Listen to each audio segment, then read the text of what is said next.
That's my, one of my greatest dream for OPM to really cross over to Asia. Sobra. Kaya, alam mo yun, hindi ako naniniwala na problema yung K-pop sa bansa natin eh. It just so happened na excellent sila.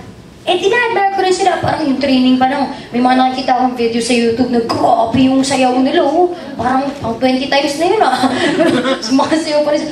Grabe silang mag-rehearse. And yung performance, kasi favorite kong K-pop na, to anyone, of course, nandun si Dara.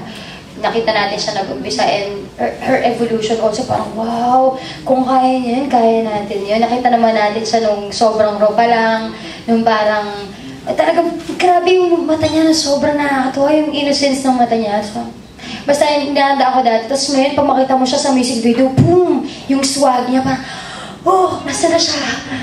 Ayun na siya, bagong siya. Kaya natin yun, naniniwala ako. Na kung yung mga hindi natin na naiintindihan ang kanta, kinakanta natin dito sa atin. Kantahin din nila, hindi nila intindihan. Pero it's a challenge for us OPM artists to produce music na excellent din, and yun nga, nakaka-challenge yun eh. Hindi lang siya something na gagawin mo lang, I feel like writing this. Pero yung alam mo yung parang gusto mong lumevel up. Kasi ganun sila eh. So yun, happy ako na kinanta na yung song. Sabi ko nga, ang dami-daming OPM songs na magaganda. Lalo na ngayon, napakinggan ko si Toto Seryoso, si Ebi Dancel. Sobrang nag-enjoy ako makinig ng OPM music talaga. Sabi ko, pero napili nila yung song ko. Wow, sobra. Tagal na yung kantang yun, no? Pambihira. Pambihira. Tagal na ng kantang yun. 14 years old po ako na sinulat ko yun eh.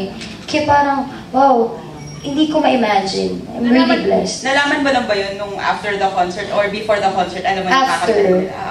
Nakita ko lang sa Twitter. Tapos sabi ko, bakit nag-trending sa Twitter yung hawak kamay?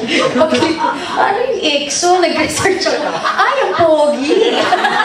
Yun lang talaga yung narinig ko. Ang pogi nila. May dalawa pala sila. Meron palang Korean version at Chinese version.